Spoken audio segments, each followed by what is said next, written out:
All right, guys. So today I'm joined by my buddy Casey, and this is a guy that I've actually been following for years. Now he blew past 100K. I think he's at 260 now. This was before I got into helping out people, I suppose, and doing like advice videos and dating advice, lifestyle improvement, confidence, stuff like that. So he's been in this game for a while. It's really cool to see him come such a long way since then. Me and him have a lot in common. We're both coaches. We both have thousands of clients, and we both are in the same space, male self-improvement.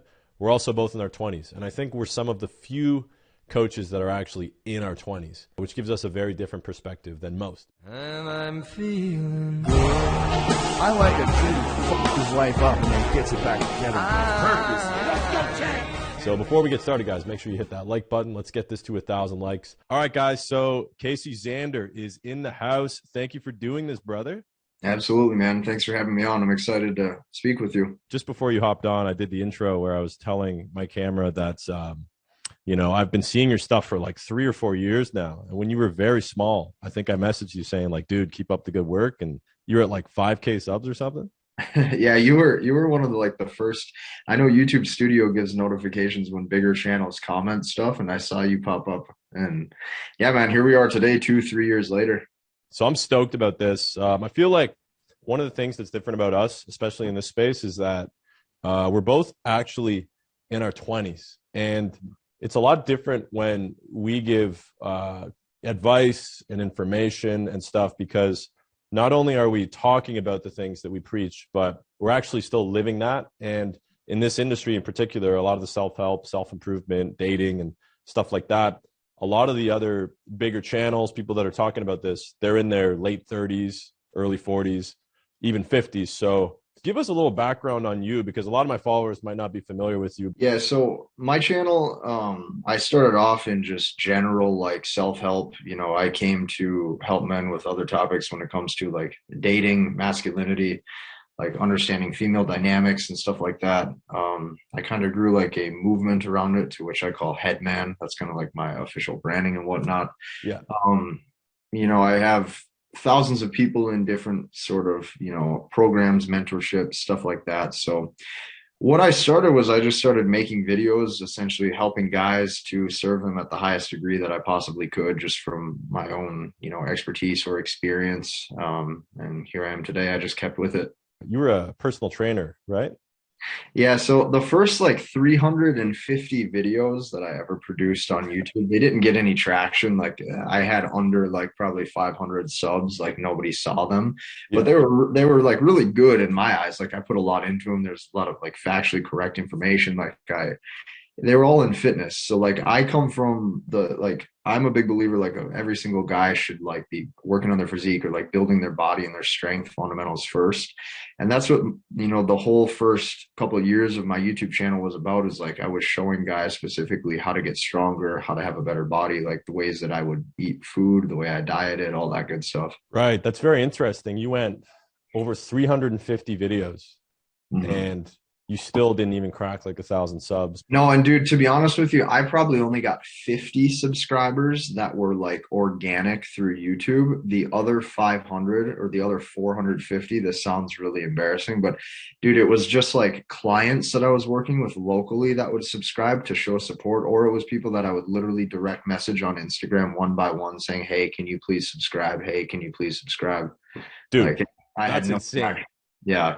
Yeah, I don't think most people take into consideration how hard it actually is to like start a YouTube channel and build an audience, because most channels that are big, it took them 2, 3, even 4 years before like they even had a couple thousand subs. And you were out here literally one by one. Like I was thinking about doing a prank doing that, like knocking on people's door, asking them to subscribe to my channel. But Yeah. you actually did that in real life to hundreds of clients in the gym. And Yeah, I mean that's kind of how I started, is like some background on me, not to talk too much about myself. I'm very like entrepreneurial. I've like never actually officially like worked for anybody, and I was too stupid to pass college, like stuff like that. So the only thing I knew when I was like 18, 19, 20 was like I knew how to get fit. So I just started helping people with literally the only thing that I knew, and I mean, it just kind of spread from there, where I just kept progressing at kind of building my own thing. would you consider yourself a fitness expert then? Yeah, so I mean, kind of, yeah, that's the thing is like my first, I mean, so like organically, my first business was called CZ Fitness, right? And I think I sold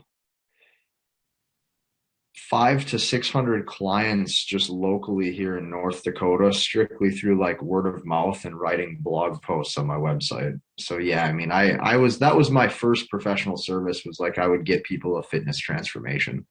Are you familiar with AMS? Yeah.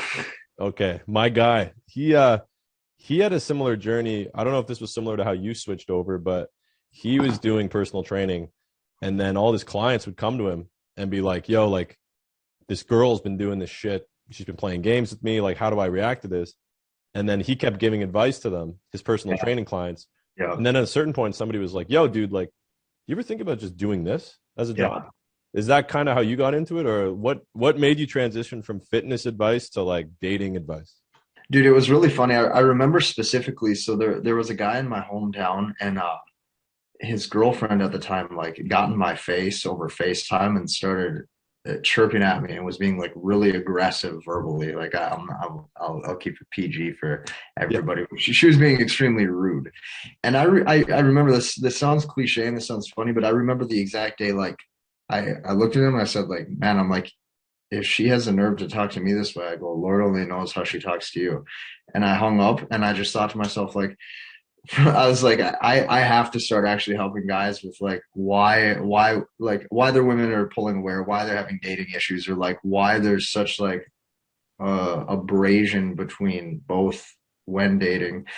And that's how I got into it. I mean, another reason why I got into it too is because through my own dating journey, like I had to learn a lot of these facts by actually going out and getting rejected or stuff Right. like that. And it was really funny because when you're a guy and you assume that, you know, you look the part, maybe you built a good body or you have six pack abs or your shoulders are broad and you're like, man, I put in a lot of work. Like I look really good. Like, why is Yeah. it that I still can't get the chick I'm into? You start having to put more pieces together. Yeah, And for like, reference, those watching, Casey's fucking 6'2", D's blonde hair, you know, no, like I'm only 5'10" actually. really? Yeah, I'm only 5'10". I'm under 6 foot. Oh shit. What about you? Short king, eh? That's what the internet says. Apparently, I actually saw this recent study, man. I posted it on Instagram. They got the statistics from Bumble and they showed the percentage of girls that would put certain heights in their range. And this is Yeah. kind of leading to like why I think the best way to meet women is in real life, because on the app, I think up to about 5'10", you only show up to like 15 to 20% of women on Bumble. But once you hit 6 foot, you're about 65%. So anybody 5'8" or under is only seen by less than like 12% or something. Yeah, Crazy. and see, I would agree too that in person is so much better because the funny thing about like women, for example, is they oftentimes know how to attract the exact guy that they want, right? So like they know the ways to look attractive or they know the ways to flirt, or like they know how to carry themselves. And oftentimes if you ask a guy, like even if he's quote unquote high value, right? Let's say he's jacked, or let's say he drives a fast car. If you say, hey, what do you do to put yourself in the most attractive light? Most guys are completely clueless. Right. They have no idea. So not only that, the things that a guy has to do is typically opposite. So these things have to be taught, from what I've found. Yeah, that's funny. So you probably experienced like, you know, like you said, you're pretty deezed. You were, I guess, the stereotypical Chad, and you still were having problems and lack of success dating, and not necessarily problems in attracting and getting girls, because, you know, the first impression is very important, obviously. But like you were probably what, like failing tests, making mistakes, being Yeah, dude. emotional. Like when I started, like I didn't even know what a test was. You know, Well, yeah, yeah. I'm getting tested, and I don't even know that I'm getting tested. Or like she has 4 guys in her Snapchat inbox. I have 0 people, and I'm talking to this girl, assuming we're making a connection. Like I had to be drip fed these problems and solve them one by one, because I was not blessed genetically whatsoever. Like if you see any before pictures of me, like I graduated high school at 135 pounds. Like I had a nerdy look, you know, and maybe for the internet, I picked some of the nerdiest photos of me. So it looks like that harsh comparison. But the truth is I didn't have any experiences with women until after I graduated. Right. So like I had to really learn these things like school of hard knocks. I didn't have a big brother to show me like all that good stuff. So Mm. All right, guys. So in this episode, we're discussing a bunch of issues, particularly issues that affect a man and a man's ability to improve his life, maintaining a healthy body by exercising, but also by grooming. Skincare is super underrated. It's arguably one of the most important things a man can do to maintain that youthful appearance. That's why we're excited to have Tiege Hanley sponsoring today's video. Tiege Hanley is a skincare company. They have many different products that in particular help people develop a skin routine to improve the health and appearance of their skin. They sent me over a package and I've been trying it out for the last couple of days, and I got to admit, guys, it's pretty good. They have a wash, they have a scrub, they have something for your eyes, they have something for the morning, something for nighttime. I find that I'm very busy and I don't have a lot of time to do things, and sometimes I slack in the skincare department. When they have a package like this where everything is just so convenient, there's a very easy process. They literally send a card that tells you your morning routine, your night routine. They just make it as simple as possible. I like to take care of my skin, but I need to simplify it so that it's convenient for me and I get the most bang for my buck. So what I got was the level 1 system, which comes with all the basics. And because Tiege Hanley is sponsoring today's video, they're giving you guys a really good deal, 30% off your first purchase. All you got to do is go to the link below in the description, hit the link, and you get 30% off your first order from Tiege Hanley to start your routine. Anyways, back to the video. I'm curious, what made you transition from like, because I've seen so many of the prank videos. What made you transition from that to like the interview style podcast? Because I see like you actually have a new channel, right? That you have, right? Like a actual show channel like this, right? Yeah. Yeah. So I guess I'm very, there's a couple reasons. One is anybody that knows me knows that like in real life, I wouldn't say a scatterbrain, but like whenever I see a new opportunity for a business or something, Mm-hmm. I am down to like invest it. Like if I see an opening in a market, I would just love to get into it. Just I like turning hobbies into businesses, I suppose. But on a more like inner note, I realized unintentionally, like I was doing all these interviews and pranks for years, and I was doing them because I knew that people found them funny and they were entertaining, and nobody else was going to do it. That's the way I looked at it. Like nobody else could do what I could. There's obviously a couple other people on YouTube that do pranks and interviews, but like on a macro scale, there's like maybe 20 people in the world that are running prank channels at the same level. And so I was like, yeah, like this is something I could do and be successful at. But then unintentionally, while I was doing it, I realized that a lot of the reason people watched wasn't actually because of like the humor or that the videos were in particular like savage or creative or funny, but a lot of it was just people really loved the way I could go up to anybody and talk to them and then have like really fun, engaging, exciting, witty banter conversations. And it just really like perplexed people, and they watched it more so to learn like the confidence and the social skills, which is something I really took for granted. I thought that, you know, there wouldn't be a market for that because when I grew up, I feel like everybody was able to talk to everybody. And I guess, you know, you probably know you're a really hard worker, and you probably are like me. When other people don't work hard, it makes you mad. Like you almost can't empathize with like, dude, why can't you work hard? I can. So Especially when you see people with potential, right? so I guess I started, you know, had a couple mushroom trips, had some life events happen to me. And I was like, I got to this point where I was like, it's not really about me anymore. It's about everybody else. And I felt like when I was trying to build the channel, it was all about me, like getting the views, the money, this plaque, that plaque. But how was I giving back to people in a way that wasn't just like funny stuff? So I wanted to find a way to like, you know, help others, because it feels better to help others making content than it does to entertain them. And I'm very against social media, ironically, even though like that's most of my life and my job. Right. And I feel like it's hurting people. So as much as I like entertaining and making funny stuff for people, I also want to provide a way for them to like, I don't know, man. I just got fired up. You got to wrap the garlic in ham, right? So that way they eat it. I got you. Yeah. I see. Yeah. One thing that we could jump into right away is entrepreneurship, I suppose, because I think a lot of guys that come to the videos, like I like that analogy of garlic wrapped in ham. What Yeah. I'll do is I'll make the video titled about something related to dating and getting a girlfriend, Yeah. signs a girl likes you, whatever. But the underlying theme that I'm trying to punch in the whole time is that everything is a man's fault. Like if a girl doesn't like you, if a girl doesn't respect you, if you're unhappy, if you're Yeah. out of shape, if you're broke, like everything is your fault. Yeah. And it's not necessarily about getting the girls or the validation. It's actually about improving your life and lifestyle so that other people want to be a part of it. And like I said, the higher purpose, right? Because I've had plenty of indulgencies and sensational experiences, but like sustainably long term, it's not a thing. So I guess what I'm getting at is like the feeling. I mean, where you want everybody to be as good as you, right? In what context? Well, not necessarily as in like they push you out of market because they also are doing the same thing you do. But I mean, That's what the idea that I men, I guess, have to like take accountability for their lives and think long term and improve themselves. I'm a self improvement junkie. Yeah, so like when you say as good as me, like first off, that's the thing too, is like I don't find myself as that good. And No, it's funny, but like I view myself as kind of I don't know, I don't feel any different than anybody that I'm speaking to. It's just like the things, here's what I've noticed is that the things that I've learned have just came faster to where like I see a lot of guys in comments on my channel, guys who are like, oh, I wish I'd have known this in my 40s or in my yeah, 50s or my 60s. And then they come back and it's like that speed of acceleration is there.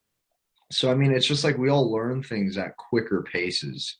So when it comes to the entrepreneurial thing, I'm a big believer that like not everybody is going to be entrepreneurial, yeah, right? So like that's a trait and a gift in and of itself. Just like not everybody is good at like basketball or prank videos or skateboarding, sure, right?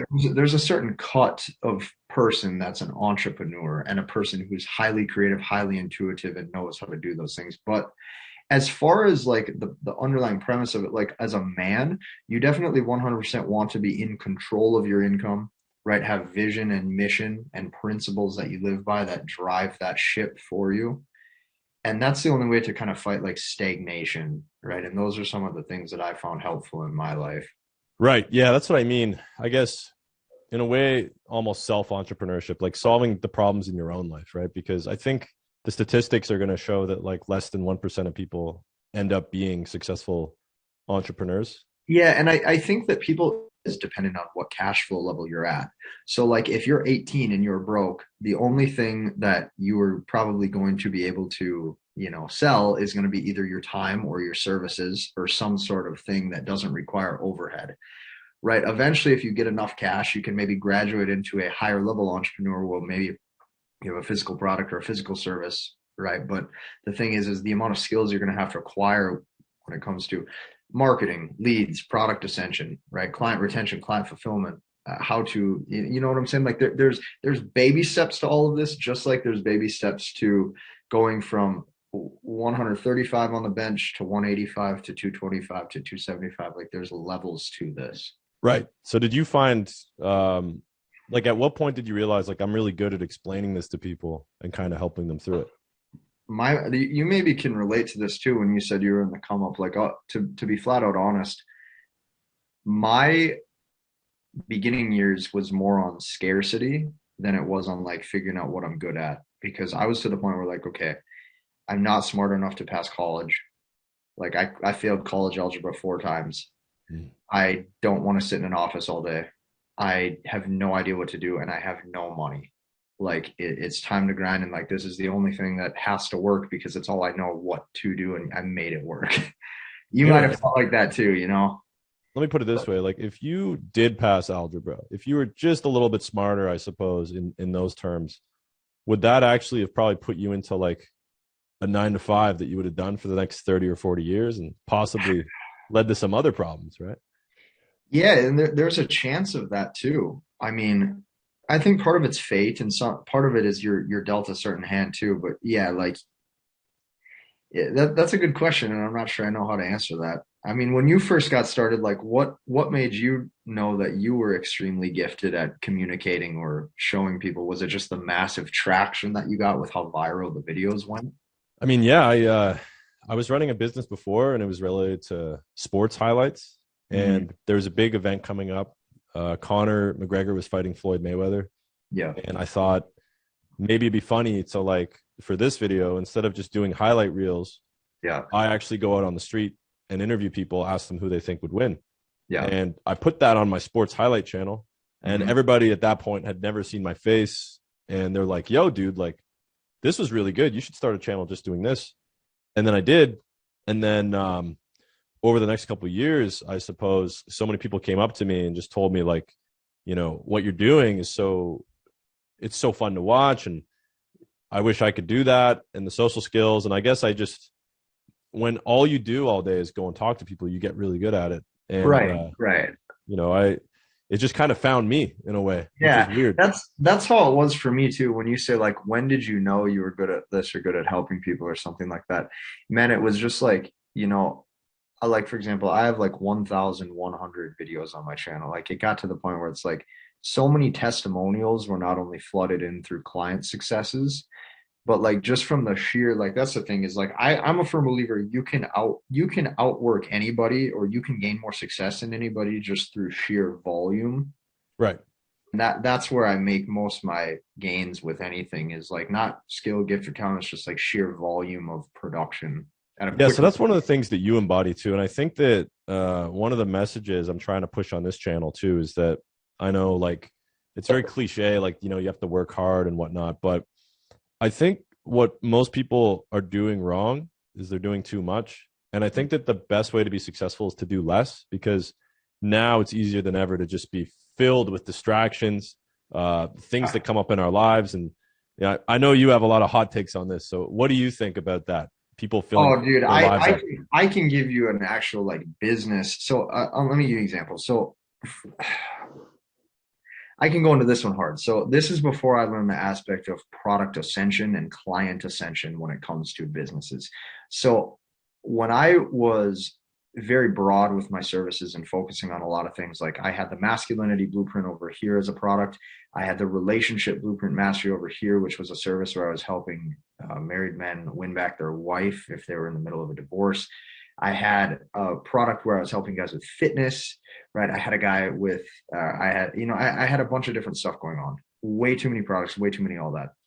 And my attention was split between five different things.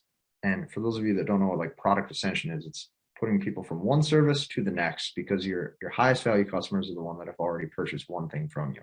So here I am with five different clientele bases, five different products. None of them are ascending to second year products. Hmm. I shut down all of them besides one. I started just selling one product, right? The one that mattered, the one that was bringing in majority of the revenue. And I focused on a second tier product just for them that fits perfectly with exactly what they want and what they need, not what I want to give them. See, this is the big difference. When I stopped making it about what I want to make for these people and I actually opened my ears and listened as to what do they want, all of a sudden now I only have 1 to 2 products, can make 5 times as much cash with little to no effort compared to when my attention was split 5 ways. Back then, my team was at a team of 13. We had 13 people on staff. Now we run at a lean team of 5. Far less business complexity, far less headache, far more profits at a quicker pace. So, like, I'm living proof of what you just said. Dude, that's a very like high level answer. I was thinking like Yeah, dude. people that are on their phone too much and shit. No, dude, like I was in the weeds with it. Like when you say attention split on too many different things, so many people are gifted, but it's the truth is like they are trying to be too many things at once, when in actuality you can only gain like hardcore recognition in one thing right away. Right. Yeah. That So maybe I did go too much in the weeds with it, right? I'm a business nerd at heart, you know what I mean? yeah, dude. Well, that hit me too because I have like 8 YouTube channels, 3 podcasts, and I'm realizing though like 2 or 3 of them are the main ones that are gonna be the most impactful and Yeah. connect with people, and then the others I can work on them later. But Right. I think what I see, the biggest problem I see with men nowadays is that a lot of them, because of both internal factors and external factors, are just checking out of society. They're kind of settling for less than they would be capable of. And it's because I feel like as a whole, our attention spans have reduced significantly. And there's so many speed bumps, roadblocks, and distractions, dopamine dumpers, I like to call them, things that just totally take us off our path. And, take an 8-hour day and reduce it to maybe only 2 hours of actual focused energy, whereas the rest are significantly impacted by, their phone or the message their friend sends them about some unimportant shit, internet material like pornography. And I feel like it's killing a lot of guys. And as much as it's none of my business, because I'm not the one living their life, I feel the need to like help pull them out of it, because I know what it's like to be in that hole where your whole day you're just distracted and then you don't actually accomplish anything. Here's what I see in society is there's became this underlying preconceived notion where there's merit in low level behavior. So if you're wasted drunk, you're cool. Yeah. If you're stoned, you're like the man, right? And like, while this may be cool if you're like 18 to 25, the thing that I don't think a lot of guys understand is their best years are ahead of them, because that male ability to chase and pursue excellence. And not saying that it could be a male or female ability, but what I'm saying is that as a man, if this is who we're talking about and focusing on, is that ability to chase and pursue that excellence, you will develop at an even deeper level, and your best years are ahead of you. And what people don't get is, I don't think that guys understand that, like, not only eventually do the things that you thought were cool are no longer cool, not even by women, but by others too. But like, if you truly want to live the life that you want, that's successful and that's purposeful and meaningful, you have the most energy and the most time when you're young. Which means the problem is, like, the reason why I think guys are getting sucked into that so much is because it's became cool to do low level behavior instead of being cool to do high level behavior. Right. That's a good way to put it. Would you agree that like low level behavior would be like spending a couple hours a day on social media? Yeah, I mean, like I'll give you an example, man. Like, I would 100% agree. Like, for example, I have a TikTok audience of 35,000. Not that that's big, but what I can tell you is I've never watched a TikTok. So when people come up to me and they're like, Casey, your TikToks are so much different. Why is it you talking? I look at them and like, how am I supposed to make one? Right. Because I don't even know how to do the songs and the tunes, and like, when it comes to social media, I don't watch any of it. I don't really watch anybody on YouTube. I don't look at Instagram ever, because it doesn't hold my attention. So like the difference too is when a man actually starts to operate the levers of his life, is like speed and chasing and pursuing that excellence. The things that held your attention for 2 hours, like looking at social media, don't even entertain you. Like, right. if I have to play a game of Xbox in 6 minutes, man, I'm bored out of my mind. I'm like, that's crazy, dude. So you've actually trained yourself to resist like low value shit like that. I mean, I don't know if it's trained, but in a way, that's kind of how I'm wired and how I operate. And a lot of that's what I teach in my courses. Yeah. And that's how I get guys really fast success in their dating life, is like when they actually get centered on like the quality attractive things, they can just like accelerate so much quicker. Yeah, that's one of the surprisingly like biggest secrets about being a social media guy, like somebody that posts content on TikTok, YouTube, all that. Like, none of us actually watch content. None of us actually spend all that time like on there, like the people that consume do. Like, we're making a product and you are consuming it. So all the hours that you would think like, wow, Casey's on YouTube all the time, or Good Bro, Bad Bro, I'm seeing multiple videos every day on my feed. Those are scheduled to be posted. They're made and then put online. But if we were actually consuming other content, like the people that watched our videos, we wouldn't even have channels. We wouldn't even have businesses, because all the time that you spend consuming stuff actually takes away from what your real purpose is. It's the biggest irony in a way. Exactly. So like, there's two buckets, right? There's creators and there's takers. Yeah. The creators is like the minute substrata, minuscule 1%.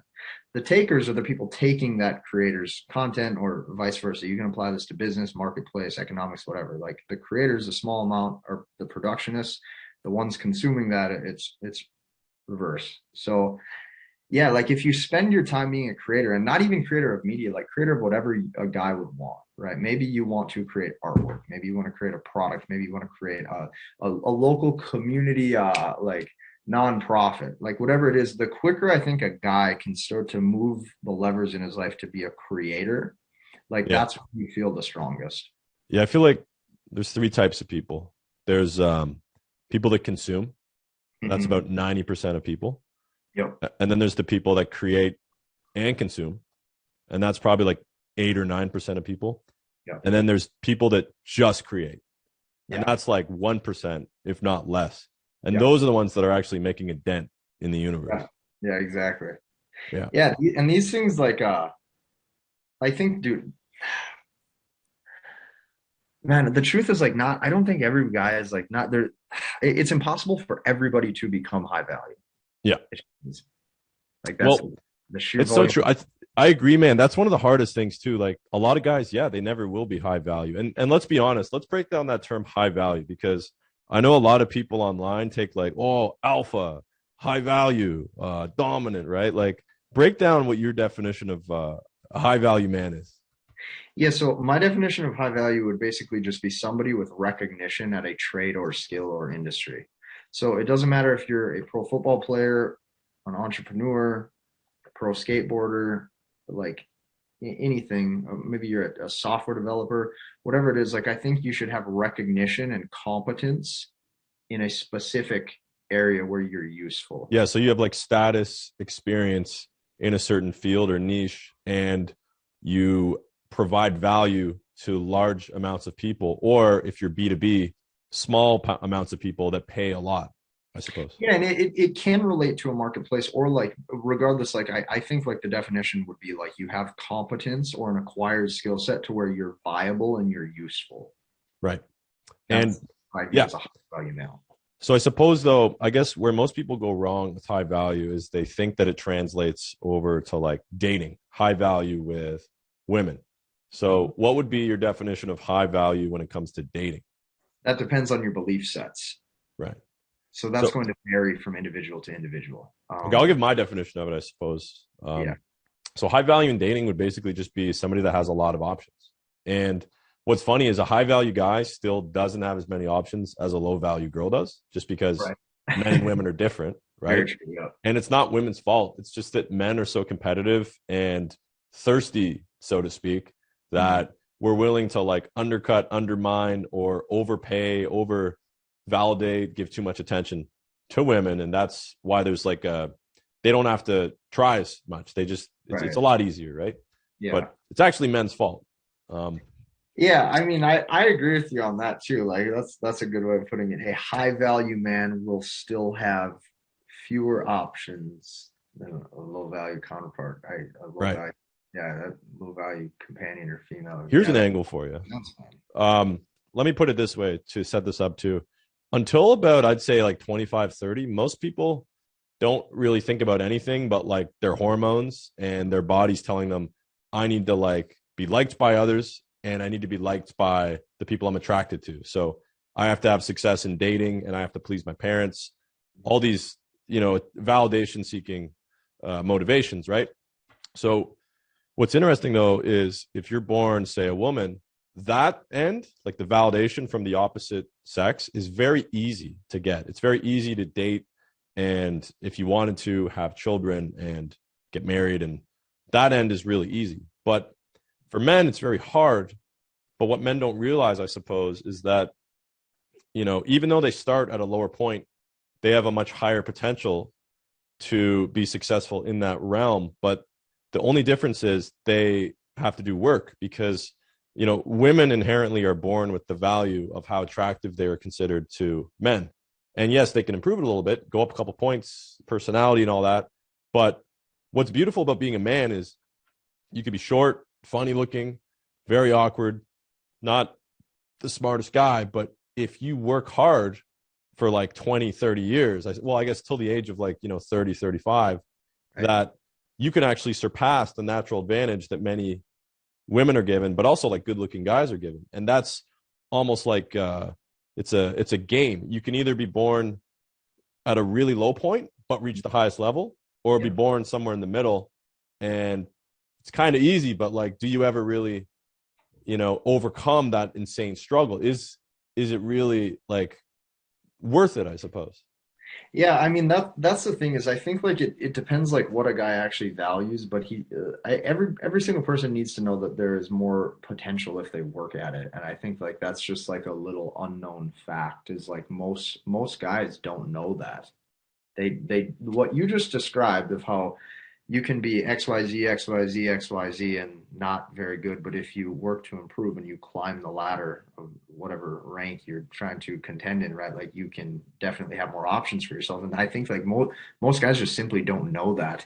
And honestly, I think, man, like it's not even that most guys I think are lazy. I think they just don't know what to do. I Why do you think think that is? space, I think they're clueless. Well, I mean, here's why. Okay. The more you consume and indulge in low level behavior, I think that it ruins your intuition and it also ruins your competence.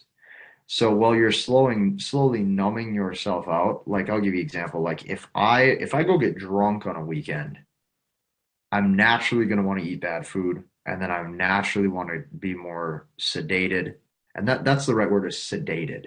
Yeah. If you're sedated, it's not that you're ignorant, it's like you don't know what you don't know. And if so many guys are living in a constant state of sedation, you'll never wake up unless you're like pulled out of that. Right. What would you say top 5 low value behaviors amongst men? Top 5 low value behaviors. Yeah. Number one, I would probably say like anything that's state altering. Like if you 100% need to smoke something, like that could be like vapes, that could be pot, right? Yeah. That could be drinking. Anything that's mind altering or mood changing.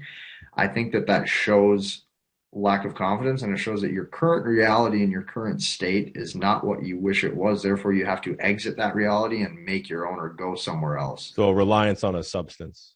Substance reliance. Yep. I think that's like it's not good. Okay. Number two, I would probably say watching any sort of dirty websites. Yeah. Okay. You're naturally pedestalizing somebody else, and not to mention it's fake, it's synthetic, it's on a screen. Right. Number three, probably not valuing your body.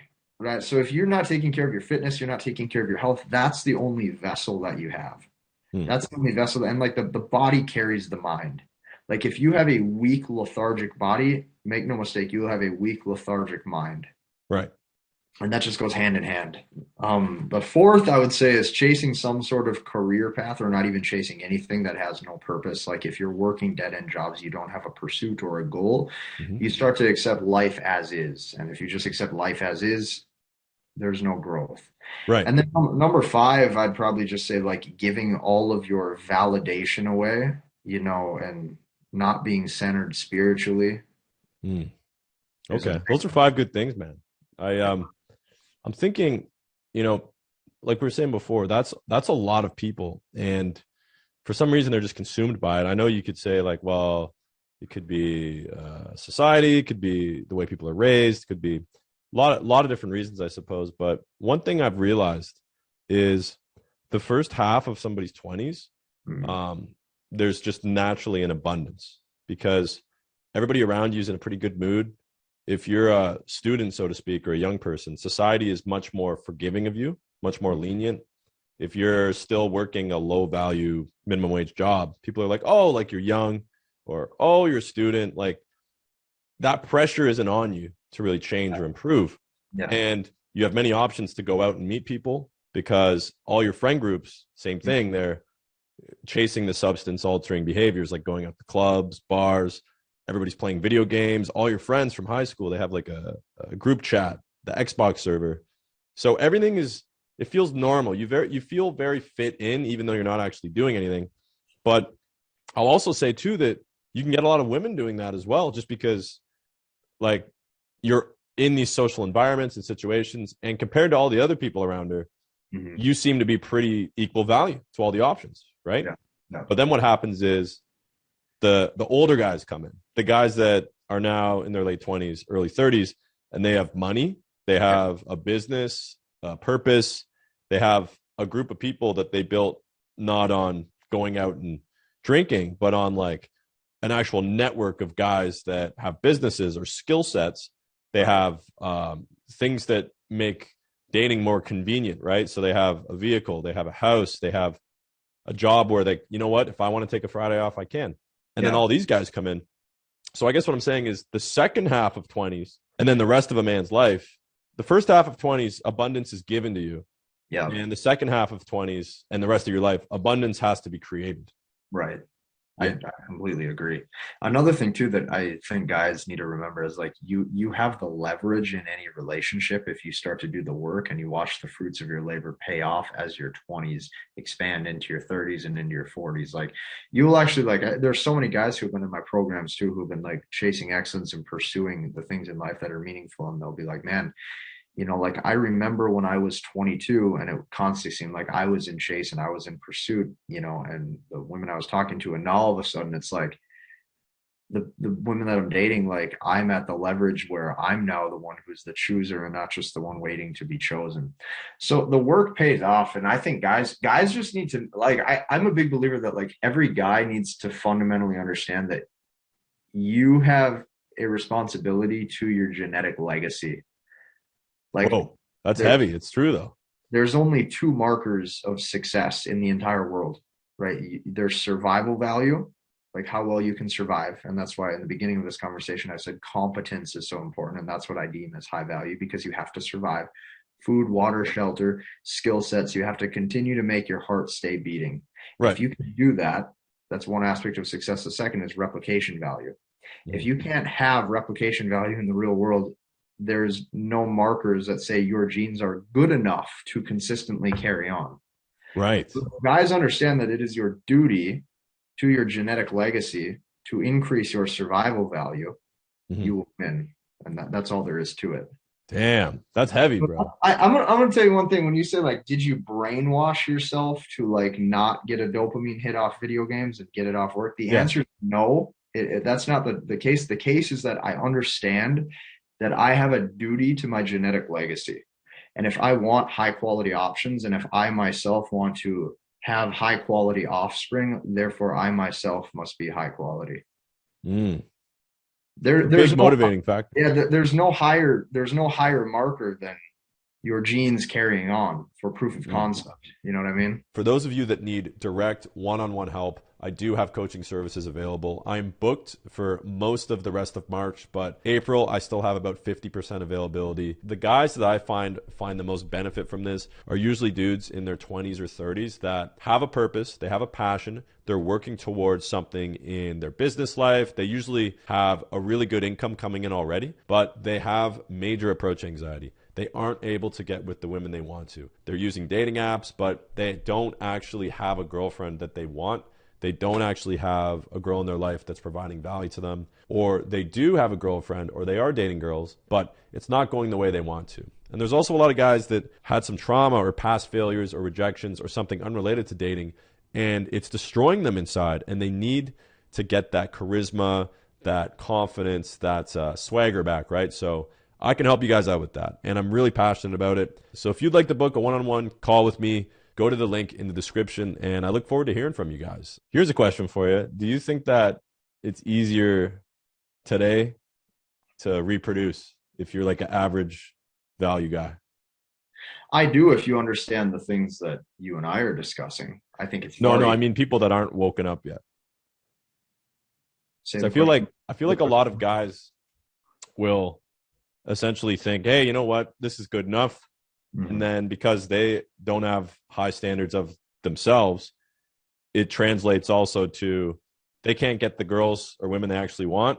Yeah. So they get girls that have lower standards for themselves, and they just fill in the blanks like, well, she's good at this, she's good at that, she's smart, or I like this about her. But in reality, you have two people that aren't at their own best, and the two of them get together and date and then eventually have kids. But, well, right. It's because the society is so cushioned, right? So the problem is that in the old biological times, like 500 years ago, 1,000 years ago, 1,500 years ago, the fight for survival was daily.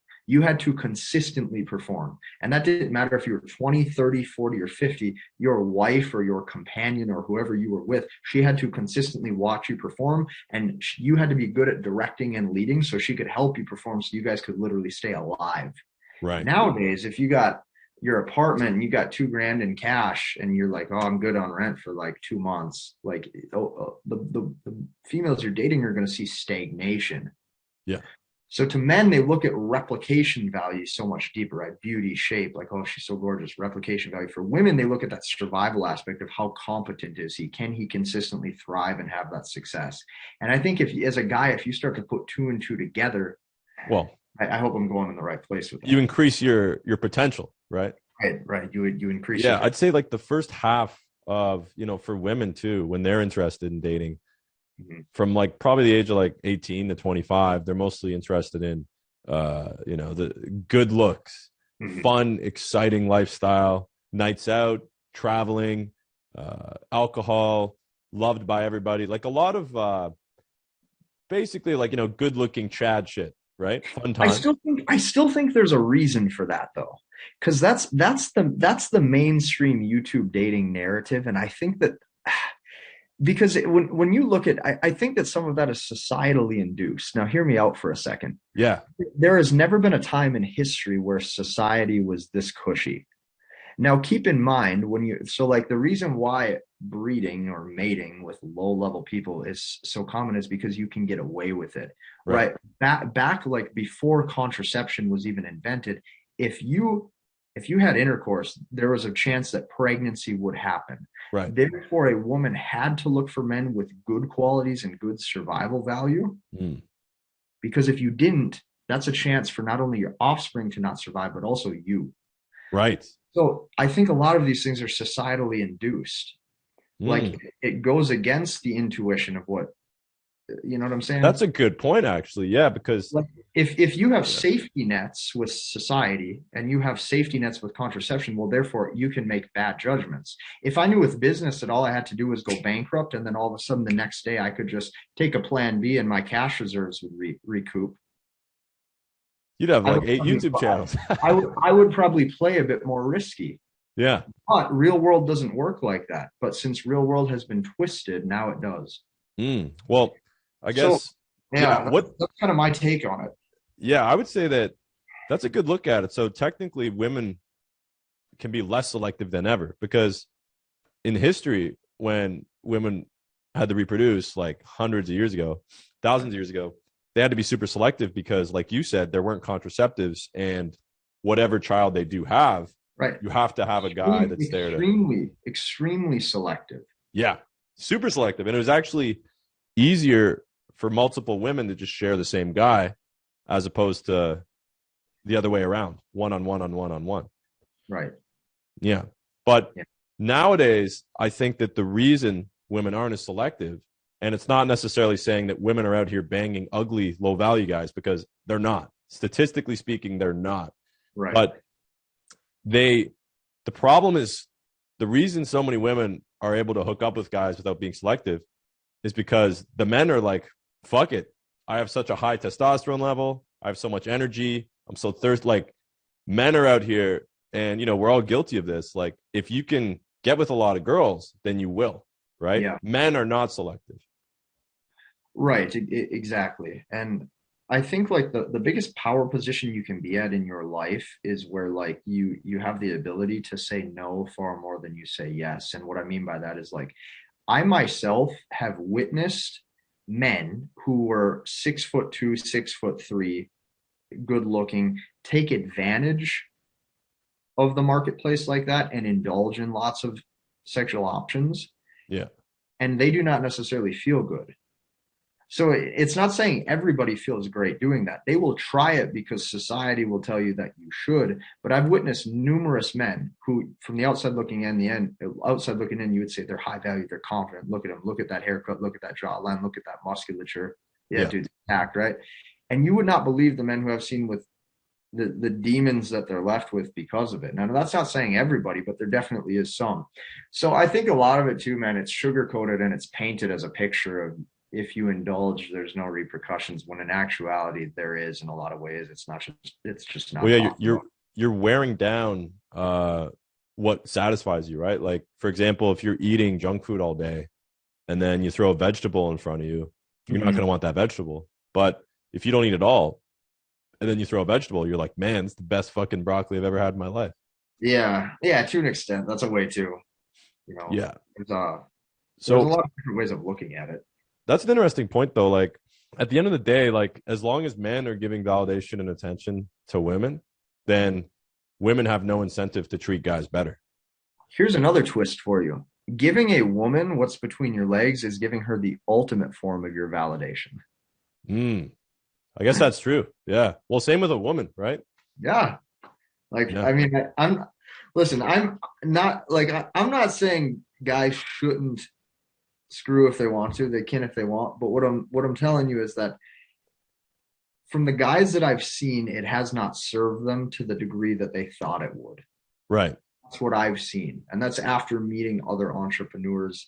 That's after meeting other millionaires. That's after meeting other guys who are heavily invested into pickup. While it was pleasure seeking in the beginning, they oftentimes, you would not believe the amount of people who came to me and said, I'm doing this and I don't feel good, or I'm Right. doing this and I feel sad from it. And that's where, you got to be very self-aware to understand when you're walking the line a bit, Dude, yeah. That hit the nail on the head, man. That was my life for years. Right.